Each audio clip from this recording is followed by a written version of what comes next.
날씨입니다. 오늘은 전국 대부분 지역이 맑겠지만 강원 영동과 경북 동해안은 비가 조금 내리겠습니다. 아침 기온은 서울이 1도 등 전국이 영하 4도에서 영상 9도, 낮 기온은 서울이 14도 등 전국이 12도에서 19도가 예상됩니다. KBS 1라디오 1시 뉴스를 마칩니다. 아나운서 정지원이었습니다. KBS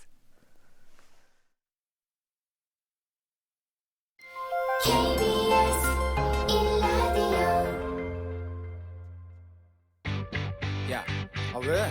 점심시간에 뭐하냐? 자야지. 야, 그러지 말고 이거 한번 들어봐. 뭔데? 지금 당장 라디오를 켜봐. 나른한 오후 깨울 시사 토크쇼. 모두가 즐길 수 있고 함께하는 시간. 유쾌하고도 신나는 시사 토크쇼. 오태훈의 시사본부.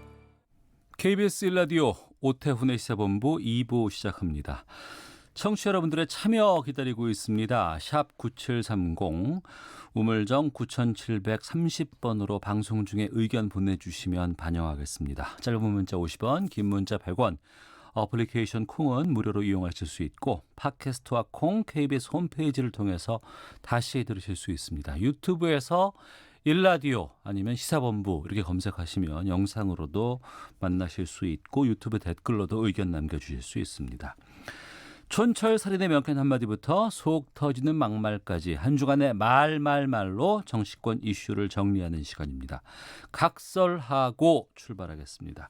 먼저 더불어민주당의 최민희 전 의원 나오셨습니다. 어서 오세요. 안녕하세요. 다리는 괜찮으세요? 많이 나았습니다. 예.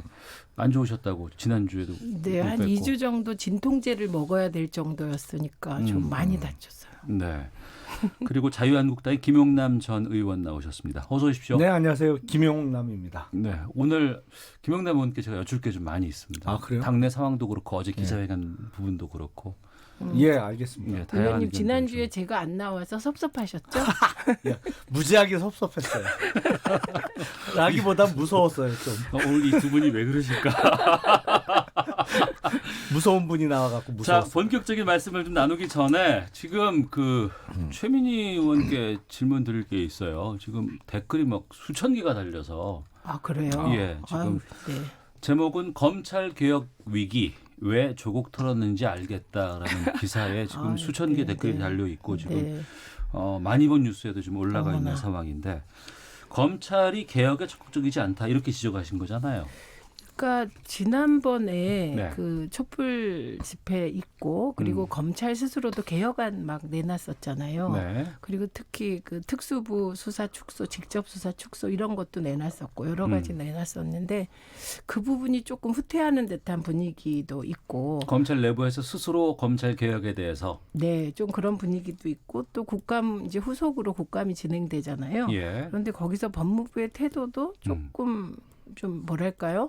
단호하지 않아 보이고 그리고 검찰개혁위에서 예. 올린 여러 가지 안이 있는데 그 안들에 대해서도 법무부에서조차 수렴이 잘 안 되는 분위기가 있는 것 같았습니다. 그리고 윤석열 총장께서는 국감에 나와서 예를 들면 수사는 좀 다양한 단위에서 하는 게 좋다. 뭐 그런 말씀도 하시고 그래서 수사권 조정에 대해서 좀 적극적인 느낌 그런 게 있었는데 그 부분에 대해서도 대검이 낸 의견서는 또 그것과 결이 다르고 네. 그래서 좀 분위기가 지금 검찰 개혁에 대해서 일단 자체 개혁 할 건 하고 국회에서 제도 개혁할 건 해야 되는데 네. 그게 좀 후퇴하는 분위기가 아닌가. 그래서 저는 일관되게 그 조국 장관에 대한 이런 그 검찰의 먼지털이식 수사가 네. 검찰 개혁에 반대하는 검찰 내부 분위기 예, 그로 인한 것이 아닌가. 라는 문제 의식을 한 번 더 제가 글로 쓴 건데 네. 저는 이렇게 그 댓글이 많이 달린 거 모르고 나왔습니다. 이런 검찰 내부의 분위기에 대해서 검찰 출신이자 검찰 쪽에서 많이 지금 영향을 미치고 있다고 최민희 의원께서는 그동안 말씀하셨는데 김용남 의원은 어떻게 보세요?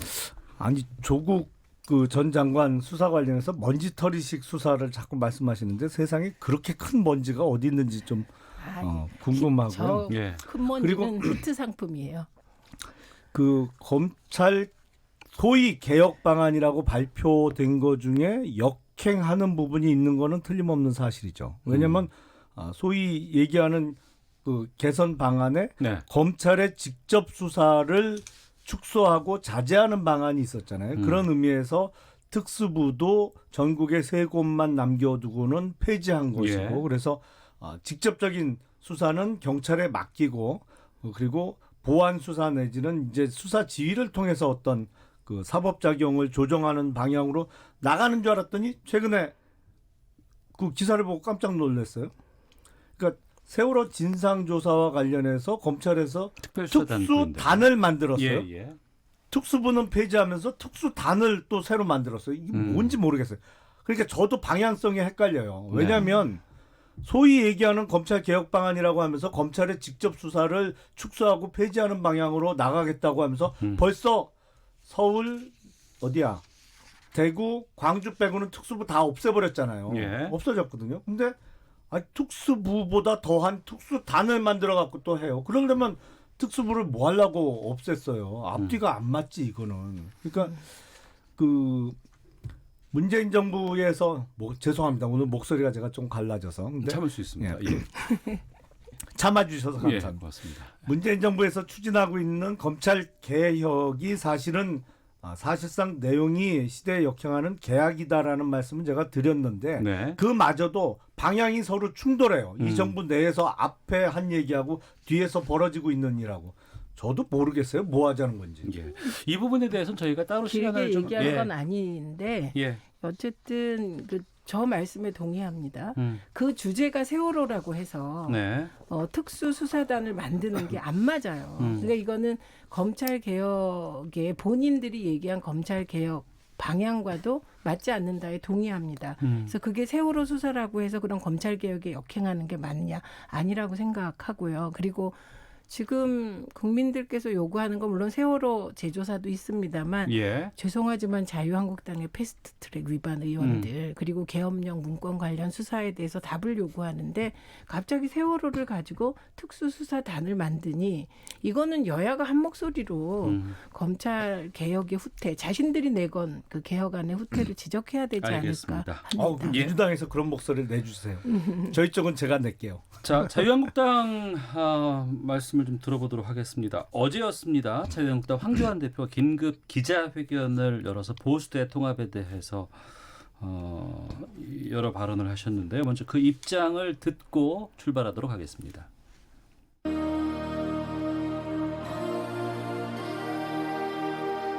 그래서 오늘 저는 자유민주주의와 시장 경제의 헌법 가치를 받드는 모든 분들과의 정치적 통합을 본격적으로 추진할 것을 선언드립니다. 우리가 추구하는 자유민주주의 체제에서는 국민 모두가 자유롭고 행복하게 살 수 있습니다. 우리가 추구하는 시장 경제에 의하면 국민이 자율적으로 활발하게 경제활동을 할 수 있습니다. 이런 나라를 만들기 위해서는 우선 총선 승리가 필요합니다. 이를 위해서는 자유우파의 대통합이 반드시 필요합니다. 네, 백뮤직이 이게 들어가니까 상당히 분위기가 확 올라오네요. 그리고 목소리도 좋으세요. 네. 황교안 대표께서. 보수 대통합에 대한 이야기를 긴급 기자회견으로 입장을 냈어요. 예. 먼저 두 분께서는 어떤 부분에 주목하셨는지 최민희 의원께서 저부터? 먼저. 예. 내부 사정 더 아실 것 같은데 우선 좀 뜬금없었습니다. 네. 왜냐하면 대통합을 하려면 상대가 있고 상대가 뭘 요구하는지 우리가 다 알거든요. 유승민 대표 같은 경우는 탄핵에 동의해야 한다가 첫 번째예요. 네. 박근혜 탄핵에 동의해야 한다가.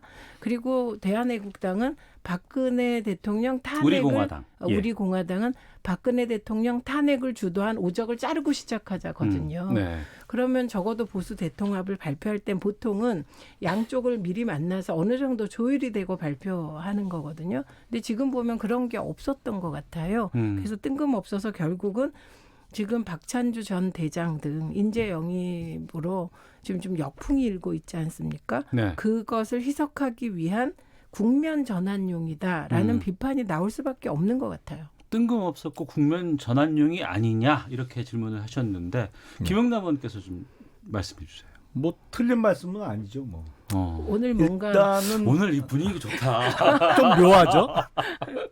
예. 그 조금 다른 말씀으로 분석을 하자면 네. 황교안 대표의 기저 효과는 이제 끝났다. 그러니까 경제학에서 기저 효과라는 게 비교하는 그렇죠. 그 어떤 네. 통계를 놓고 그보다 나아졌냐 못해졌냐 뭐 이런 걸 갖고 얘기하는 거잖아요. 그러니까 네. 전임 당대표보다는 높은 평가를 받았던 것은 틀림없습니다만 네. 그게 객관적으로 황교안 대표가 그동안 받았던 점수가 고득점은 아니다. 다만 전임자보다는 점수가 높았다. 전임이라고 그러면 비대위에 김병준 위원장이 아니 있었고 그 전에 거기는 비대위 체계였고 홍 전 대표를 그렇죠. 아, 예. 그러니까 비교 대상과는 그 나았던 점수를 받았던 건 맞지만 일종의 기저 효과로 인한 밀월 관계가 이제 종료됐다라고 보입니다. 근데 보통은 대통합 이렇게 얘기하면 당을 하나로 만들어서 아니면 자유한국당이 중심이 돼서 다 하나의 당 아래 이렇게 모이는 거로 생각을 하잖아요. 네.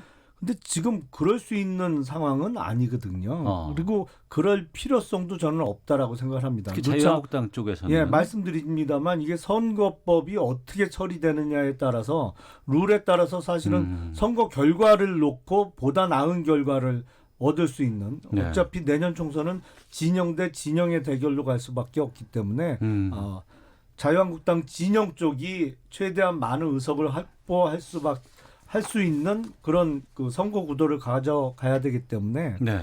그 어떤 지금 결론 낼 수 있는 상황은 아니라고 저는 생각을 하거든요. 근데 적어도 그러면 우리가 정책연대 내지는 선거연대는 하자라는 의미에서 만나는 거는 뭐 네. 나쁠 이유가 없겠죠. 예. 그러니까 그런 의미에서 뭐 여차하면 하나의 당으로 다 모이지만 안 그렇더라도 그러니까 지금 범여권에서 추진하고 있는 비례대표를 많이 늘리는 선거법 하에서 만약에 내년 총선을 치러야 한다고 하면 적어도 선거연대는 가져가자라는 얘기를 하기 위한 만남 자체는 뭐 좋다고 저는 생각을 합니다. 근데 네.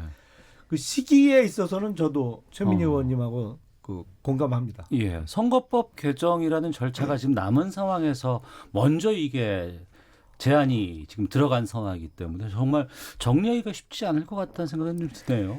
변수가 너무 많죠. 그렇죠. 네, 변수가 너무 많은데 바른미래당 입장에서 보면 만약에 패스트트랙 안이 통과되면 선거법 개정안이 통과되면 네. 제3지대의 폭이 좀 생기는 것이거든요.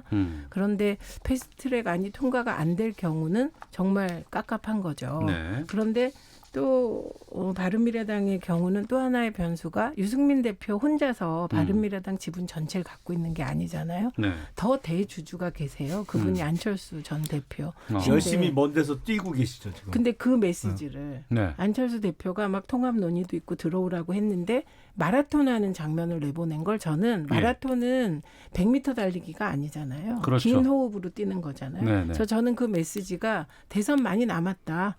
나는 시간 있다. 이걸로 받아들였어요. 그러니까 총선의 역할은 보다는 대선에 집중하려는 긴 호흡으로 갈 것이다. 라고 메시지를 저는 그런 받아들였어요. 깊은 생각인가요? 전 잘 그건 거기까지는 잘 모르겠고 왜 영화 포레스트 검프 보면 계속 뛰잖아요. 그렇죠. 뛰다가 뭐가 되죠.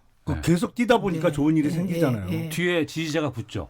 그냥 그런 의미에서 계속 뛰고 계신 거 아닌가. 예, 뭐 어떤 예. 전략이나 이런 거보다는 그냥 일단은 뛰고 보자. 이 정도 상황 아닌가 근데 싶은데. 그게 뛰는데 네. 뭐 여러 가지 있잖아요. 뛰는 건데 마라톤을 딱 지정해서 나왔을 때 저는 받은 메시지가 네. 긴 호흡으로 간다 이렇게 받아들여서 약간 바른미래당 내부가 지금 조금 정돈이 돼야 되겠죠. 그러면 그 황교안 대표의 보수 대통합 제안에 대해서 지금 오늘 오전에 그 자유한국당 내 초선 의원들은 환영의 뜻을 밝혔고 뭐 이 성명서를 잠시 후 2시에 낸다고 하는데 당내에선 좀 이런 움직임들이 있었는지 아니면은 반응은 어떤지도 궁금하거든요. 그러니까 만나는 게 나쁠 일은 없어요. 사실은 예. 만나서 얘기를 해야죠. 만나는 뭐, 것 결정 내는 건 아니기 때문에. 그렇죠. 그리고 예. 뭐 당대당 통합이 됐던 아니면 뭐 흡수 통합이 됐던 적어도 선거 연대를 해야 되는 거는 분명하니까 만나서 네. 얘기를 하는 게 나쁠 수는 없는데 지금까지는 제가 그 당내에서는 어느 정도의 임계점에 다다른 것 같아요. 이제는 전임자와의 비교 우위를 떠나서 어떤 본인의 결과물을 내놔야 될 때가 왔거든요. 네. 근데 문제는 어떤 결과물을 생산하기 위한 어떤 기반이 안 보인다는 게 가장 큰 문제죠. 뭐 총선 기획단의 출범도 별 감동이 없었고 예. 그리고 구성 면면으로 볼 때 과연 여기서 기발한 아이디어는 아니더라도 적절한 전략이 나오겠느냐에 예. 대해서 당내 의문을 갖는 사람도 많은 것이고 왜냐하면 한국당 내부에서도 영남권 의원하고 수도권 의원하고 생각이 완전히 틀려요. 예. 아니 일단 악수할 때 허리가 굽혀지는 각도가 틀린데요. 그러니까 그건 현실이거든요. 예. 그러니까 수도권은 좀 덜하겠네요, 각도가. 각도가 많이 굽혀지죠. 오히려 수도권은 험지. 예, 어떻게든 살아남아야 되니까 영남권 의원들은 약간 각도가 덜 굽혀집니다. 네. 어떤 심한 경우에는 고개가 뒤로 젖혀지는 경우도 있어요. 그러니까 예. 좀 그런 면에서 당내에서 이제는 기다려줄 때까지는 다 기다려줬다. 네. 이런 분위기가 형성되고 있는 거는 네. 잠깐만요. 틀림없습니다. 문자 좀 소개해드리겠습니다. 6824님. 오늘 두 분 토론은 참 좋습니다. 고맙습니다. 0989님. 두 분 토론 오늘 너무 좋아 보입니다. 여야도 이렇게 협력하면 좋겠습니다. 지난주하고는 분위기가 많이 틀리죠. 윤용진님께서 차분하게 토론하시는 두 분의 모습 참 보기 좋아요. 저도 이런 문자 읽어드리는 거 참 보기 좋습니다. 예. 저는 이런 측면이 좀 있는 것 같아요. 그러니까 예. 그런 의미에서 김태흠 의원이 예. 영남이나 강남이나 네. 자유한국당 강세 지역의 다선 의원들이 좀 험지에 출마해라. 중진들은 험지로 나가야 된다. 근데 그냥 중진이 아니에요. 네네. 그 자유한국당 강세 지역을 탁 찍어서 얘기했거든요. 예. 그러니까 그런 제안은 되게 좋고 참신한 제안이죠. 그런데 선거 때마다 늘 나오는 제안이기도 해요. 네. 그러니까 이제 그런 것을 황교안 대표가 얼마나 수렴해서 실천할 수 있느냐 이런 문제인데 지금 자유한국당이 밖에서 보기에 문제는 민주당의 경우는 이해찬 대표부터 나 출마 안 한다 이러고 시작하신 거예요. 예. 그게 그 7선이잖아요. 근데 흔히 7선이면 할 만큼 했다 이렇게 생각하시는데 거꾸로예요. 초선은 그만두기가 쉬워요. 네. 재선 되면 더 힘들고 3선 되면 더 힘들어요. 아. 네, 이게 원래 이치가 그렇거든요. 국회의원들이. 예. 그런데 7선이면 뭐 8선에서 국회의장 한다든지 그게 인지상정인데 던지고 시작했잖아요. 그러니 그런데다 표창원, 이철희 의원이 사실 스타잖아요. 그런 분들이 던지고 당 쇄신해라 이렇게 나오잖아요. 네. 그러니까 울림 컸는데 이제 김태흠 의원은 뭐를 걸고 하질 않으니 조금 그런 울림은 덜하죠. 그러니까 이런 측면은 있지만 그런 욕은 계속 나와야 되고 그다음에 황 대표는 조금 시야를 넓히셔야 되는 거예요. 네. 지금 시야가 너무 그 통합이라는 건요. 원래 지지자 통합이 돼야지만 선거 이기잖아요. 예. 그런데 너무 그 위에 몇 명 통합, 국회의원 통합 이렇게 보시면 곤란하죠. 예. 시야를 좀 넓히실 필요가 있는 것 같아요. 지금 자유한국당에서는 그 박근혜 정부 시절에 청와대에서 수석비서관 지낸 초선의 유민봉 의원이 지금 총선 불출마 선언을 했습니다. 그렇죠. 그 이후에 또 추가로 뭐 현역 의원 중에서 불출마 선언하실 분들이 좀 있을까요? 나오길 기대하고 있습니다. 사실은 중진 의원 중에 어느 한 분이 짜잔하고 등장해서 네. 야 나도 이제는 정계 은퇴할 테니까 나하고 비슷한 처지에 있는 사람 다 같이 그만두고 네. 우리 그 새로운 신인들한테 자리를 내주자. 소위 이제 논계 작전이라고 하죠. 네네. 이렇게 끌어안고 이렇게 그런 분이 나오길 기대하고 있는데 언제쯤 나오실지는 모르겠어요. 아 예정돼 있는 건 아니고요. 예정은 없죠. 김무성 의원은 불출마가 지금 어떻게 돼 있나요? 그 불출마 선언은 진작에 했죠. 예. 근데 지금 어떤 이게 루머인지 아니면 또 이 변방을 통해서 이렇게 그 소위 뭐 좀 나쁜 표현입니다만 작업인지는 모르겠는데 서울 모 지역구에 출마설이 나와요. 네네. 그래서 이게 본인의 진심이냐 아니면 그냥 만들어진 본인의 의사와는 상관없이 만들어진 말이냐 네. 확인은 안 되죠. 본인만 알죠. 네. 근데 모르겠습니다. 그리고 또 한편에서는 이건 그냥 뭐 여러 가지 풍문으로 좀 듣다가 말씀을 드리는 건데, 그러니까 앞서서도 이제 황교안 대표의 리더십에 대해서 당내에서의 여러 가지 좀 어려움들을 토로하시는 분들이 있다고 하셨는데, 그렇기 때문에라도 뭐 새로운 그 전에 보수 쪽에서의 나름대로의 역할을 했던 뭐 좀 스타급들이 있지 않습니까? 그분들과의 무슨 뭐 연대라든가 아니면은 같이 뭐 비상대책회의라든가 이런 쪽으로 총선을 준비해야 되지 않겠느냐라는 지금 여러 가지 의견들도 좀 나오고 있거든요. 스타가 누가 있죠? 근데 잘 글쎄요, 뭐 모르겠는데. 보면은 뭐 오세훈 전 의원이라든가 그러니까 아니면 또 그 김무성 전 대표도 그렇고 뭐 이런 분들과 함께 그 비상대책위를 꾸려야 되는 것이 아니냐. 뭐 이런 얘기들이 좀 나오는 것 같더라고요. 비대위 뭐 어차피 선거 때는 선대위 체제로 가니까요. 네. 선대위 구성을 어떻게 하느냐 이거는 뭐 조금 시간 여유가 있으니까 논의하면 되죠. 근데 오세훈 전 서울시장 같은 경우에 본인이 이제 내년에 서울 광진구에서 출마를 할 예정이고 예. 가장 그 진실성이 있으려면 사실은 자기 손에 쥔 거를 놓으면서 무슨 일을 할 때 좀 진정성이 인정받잖아요. 네. 그러니까 어떤 그런 귀인이 나타나 주시기를 기다리고 있죠. 귀인. 어떻게 보세요?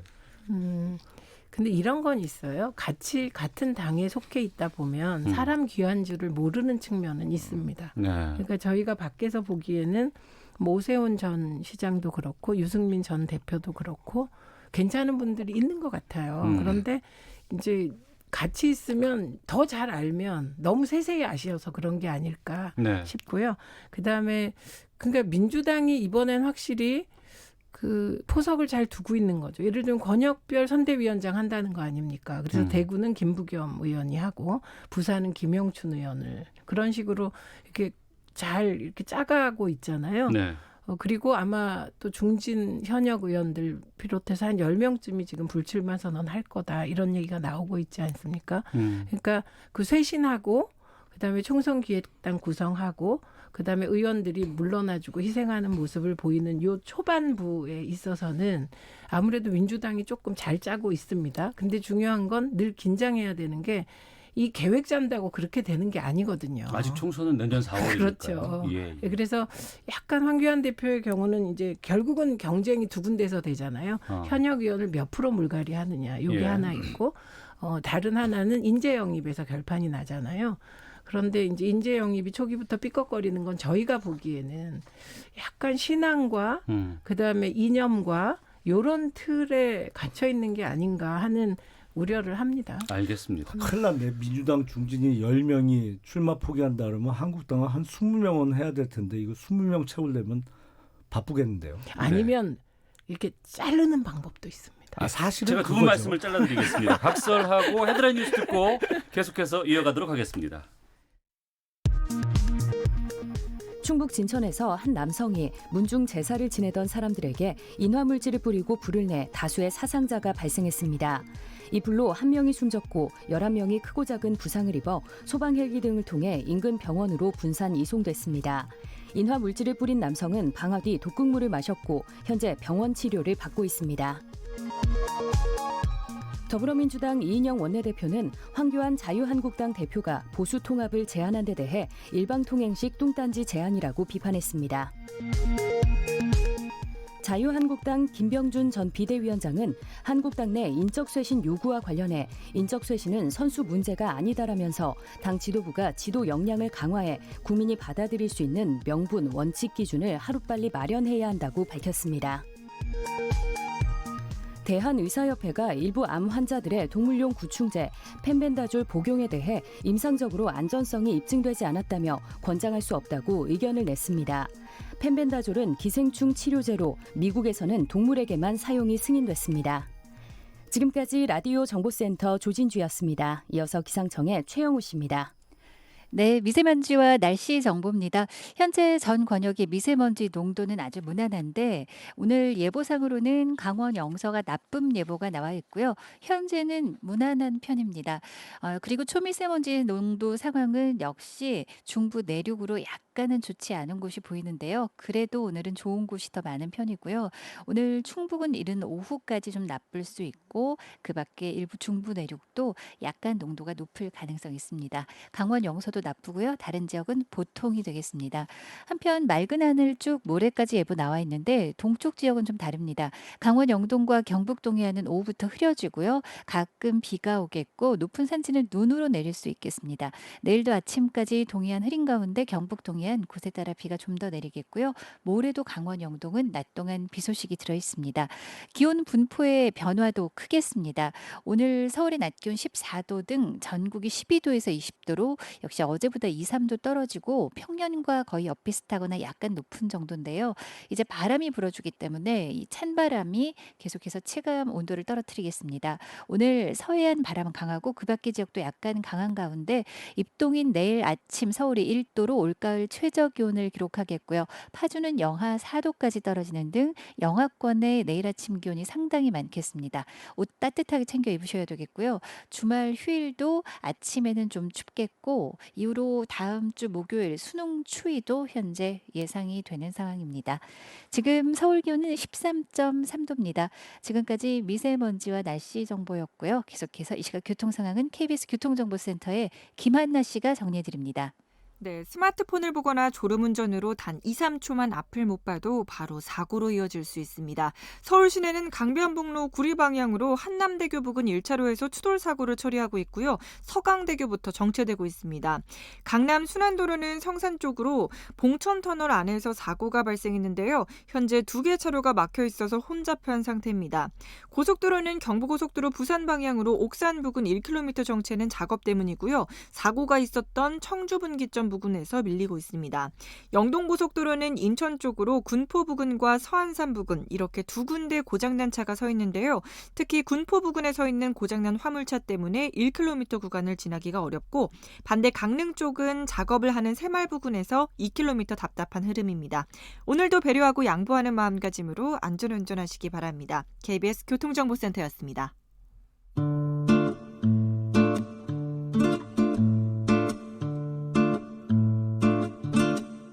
오태훈의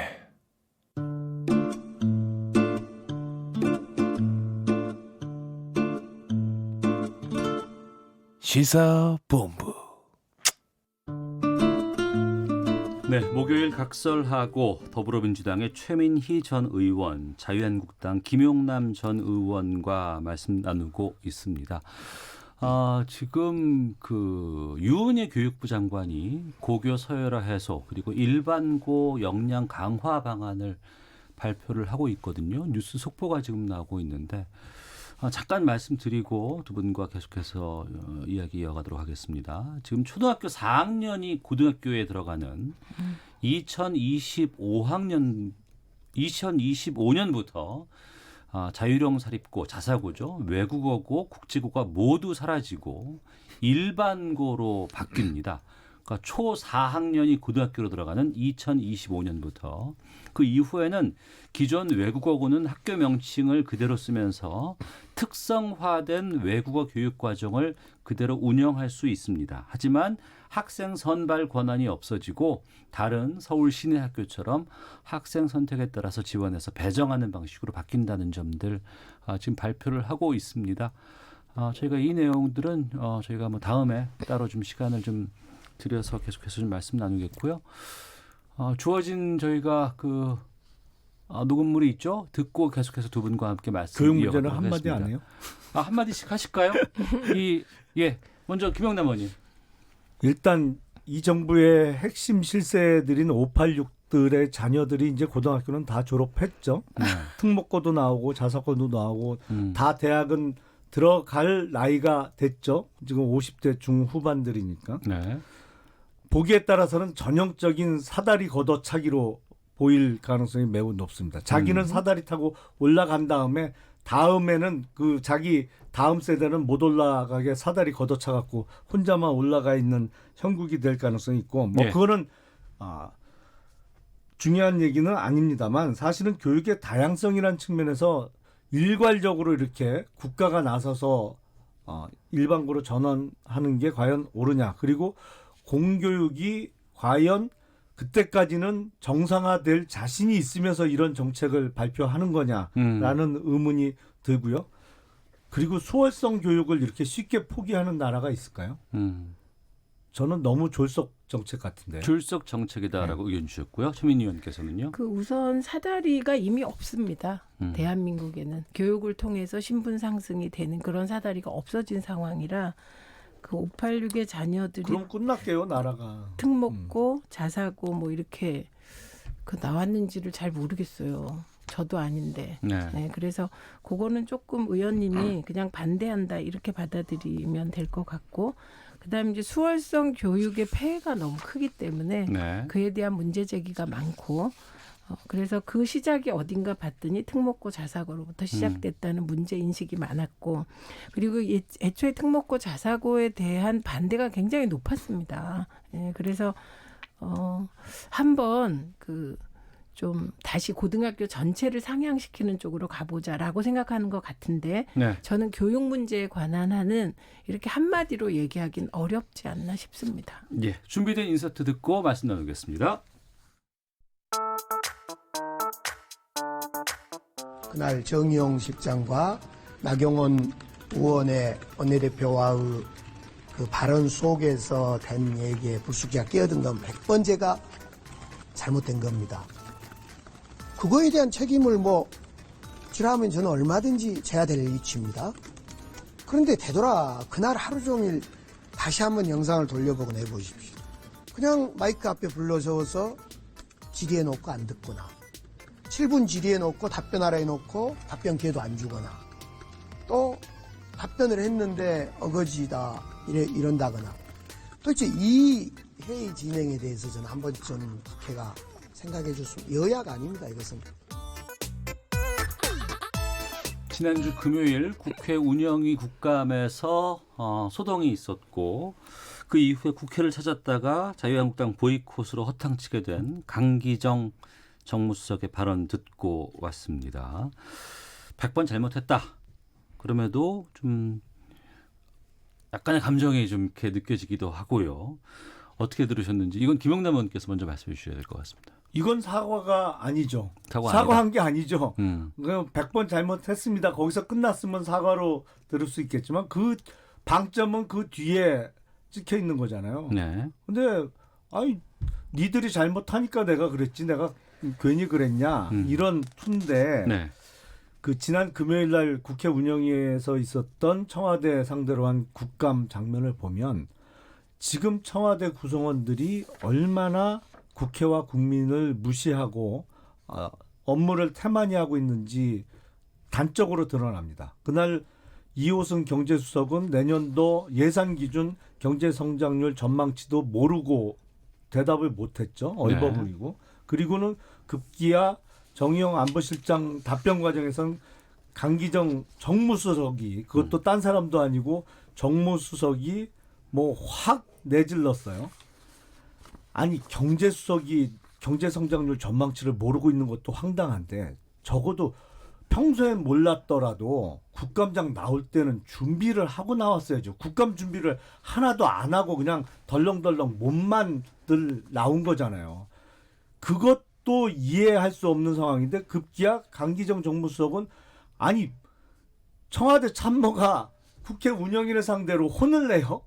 아니 이거 무슨 이런 경우가 어디 있어요 도대체. 그리고 100번 잘못했다 책임지겠다 그러면 아니 강기정 정무수석 제가 알기로는 내년도 총선에도 출마할 의지를 갖고 계신 거로 알고 있는데 시기도 됐고 이제 물러나야죠. 그 자리에서 내려와야죠. 예, 최민희 의원께서는요.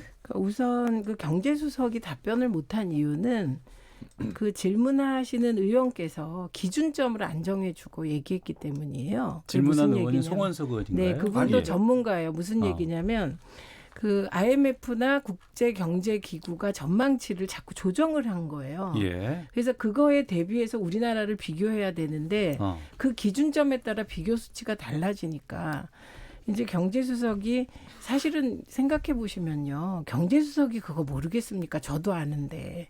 그래서 기준점을 잡아서 얘기를 해야 되는데 우리가 운영해 보면 알지만 7분이라는 시간을 주니까 그 안에서 답변을 단답형으로 듣고 싶어 해요. 그런데 그 사안이 단답형으로 할 사안이 못 되니까 답을 못 하더라고요. 예. 그래서 이건 개선을 해야 되는데 예를 들면 7분을 주고 답변은 계산 안 해야 되는 거죠. 지금 답변 포함 7분이니까 좀 그런 게 있어요. 네. 근데 답변 빼고 뭐 5분으로 한다든지 이렇게 하면 저는 이제 조금 운영이나 그 국회 상임위가 좀 덜 갈등적이지 않을까 싶고 네. 그다음에 강기정 수석은 잘못했죠. 예. 네, 그리고 이건 오늘 이낙연 총리가 얘기한 것처럼 어쨌든 청와대에서 대통령을 모시는 사람은 감정을 끝까지 절제해야 된다. 이게 국민이 바라는 모습일 거예요. 네. 그런데 강기정 수석이 뭐 사실은 야당에서도 그렇게 싫어하는 분이 아니에요. 왜냐하면 이분이 뭐 그렇게 뭐 꿍꿍이가 있거나 이렇지 않고 화끈한 스타일이고 진솔한 사람이거든요. 예. 그래서 그렇게 막 비호감은 아닌데 이번에 이제 보다가 나경원 대표랑 그 질의응답하는 과정에서 정의용 안보실장과의 네, 질의응답 네. 과정이었죠. 뭐 우긴다고 어거지 쓴다 이러니까 이제 그랬던 건데 그 부분은 그냥 깨끗하게 사과하는 게 맞는 것 같습니다. 그러니까 이낙연 국무총리가 그 강기정 수석의 태도 논란에 대해서 정부에 몸담은 사람이 감정을 절제하지 못하고 국회 파행의 원인 가운데 하나를 제공한 것은 온당하지 않다 이렇게 말을 했습니다. 두 가지만 말씀드릴게요. 예. 일단 이호선 경제수석과 관련해서는 질문이 명확했습니다. 예산안 기준으로 해서 내년도 경제 성장률 전망치가 얼마냐 물었거든요. 그러니까 네. 이게 무슨 IMF나 월드뱅크 헷갈릴 일이 없어요. 예산안 기준으로 해서 아니 예산안 기재부에서 짤 때 봄부터 해갖고 여름 내 그 예산안 짜갖고 9월 2일날 국회에 넘기잖아요. 그 예산안 기준으로 해서 내년도 경제 성장률을 얼마로 예상하고 예산안을 짠 거냐고 물었기 때문에 각종 통계가 헷갈릴 일이 전혀 없었어요. 그리고 강기정 정무수석 뭐 화끈하다고 최 의원님 말씀 주시니까 갑자기 그 장면이 떠올라요. 18대 국회 마지막 그 본회의장에서 네. 당시 김성애 당시 의원하고 원펀치 서로 교환하기로 하고 한 방씩 주고받은 장면이 18대 국회는 최루탄이 난무했던 그래서 선진화법이 생긴 거예요. 그때 서로 한 대씩 치기로 하고 한 대씩 쳤잖아요. 그 주인공 중에 한 명이 강기정 당시 의원이었죠. 네. 근데 그 예산안 기준, 그러니까 제가 그때 경제수석 저 봤거든요, 그 장면을. 근데 예산안 기준으로 성장률을 얘기하라고 하니까 이게 예산안을 짤 때 기준으로 얘기를 하라는 건데 그게 사실은 의원님 솔직히 까놓고 얘기해서 경제수석 입장에서 예산안이 얼마의 성장률을 더 플러스 시킬지 그러니까 확대 재정이 얼마나 플러스 시킬지 이 부분에 대해서 예측치를 얘기하라는 거잖아요. 그리고 네. 이 경제수석은 딴 생각을 하고 있더라고요. 뭐냐면 예산안이 얼마가 통과될지 모르는데 답을 못 하는 거죠. 아니, 그러니까 너무 많이 아는 거죠. 아니 그거는 헷갈릴 일이 아니에요. 아니, 정리하겠습니다. 저기 중요한 것은 이제 예결위에서 이제 파행을 뭐 끝나게 될지 이제 마무리하고 이제 정상화가 될지 아니면 어떤 것들이 또 선행이 될 것이 또 필요한지 여기에 대해서 좀 두 분께 의견 듣고 마치도록 하겠습니다. 예. 근데 강기정 정무수석은 저렇게 나와서 염장 지르면 안 돼요. 그러면 어떻게 사태가 해결되겠어요. 예. 그러니까 진솔한 사과 그리고 노영민 비서실장이 그 어쨌든 청와대를 대표하는 자리에 있으니까 노영민 비서실장 사과하고 제가 보기엔 강기정 정무수석은 본인의 출마 계획도 있고 하니까 이참에 뭐 그 넘어진 김에 쉬어간다고 이참에 정무수석에서 사퇴하시는 게 맞지 않나 싶습니다. 네, 최민희 의원께서는요. 저는 사퇴까지 할 일인가 싶고 그냥 노영민 비서실장께서 이번에 야당의 요구가 그러잖아요. 노영민 비서실장이 예결위 전체 회의에 출석해서 사과를 요구했잖아요. 예. 그러면 그 정도 수렴하고 예결위를 진행하는 게 맞지 않나 싶고 네. 이제 강기정 수석도 그 심정은 이해가 가요. 저는 이제 국감도 받아봤고 제가 의원으로서 질의도 해봤지만 의원으로서 질의할 때 정말 상큼합니다. 근데 그 방송위원회 있을 때 정말 국감이 괴롭거든요. 그런데 그리고 사실 나 대표의 발언이 좀 세긴 했죠. 그러니까 심정은 이해하나 네. 청와대에서 대통령 모시는 수석으로서 그냥 야당하게 깔끔하게 사과를 하시기 바랍니다. 네. 나 대표의 표현이 뭐가 썼죠? 우기지 마세요. 대신 어거지 그러면 아니 어거지로 우기지 마라 그랬잖아요. 자, 청취자 의견 두 분께 들려드리고 마치겠습니다. 5932님. 오늘 뭔 일이래요? 두 분 방송 오래 듣고 볼 일이네요. 하고 웃음 표시 주셨고요. 9703님. 듣기 좋네요, 오늘. 지난주에 후폭풍이죠. 5007님. 오늘 두 분 토론 참 좋습니다. 서로 인정하고 공감하는 토론 좋습니다. 라는 의견 보내주셨습니다. 더불어민주당 최민희 전 의원, 자유한국당 김용남 전 의원 두 분과 각설하고 여기서 두 분 보내드리도록 하겠습니다. 두 분 오늘 말씀 고맙습니다. 고맙습니다. 오태훈의 시사본부는 여러분의 소중한 의견을 기다립니다.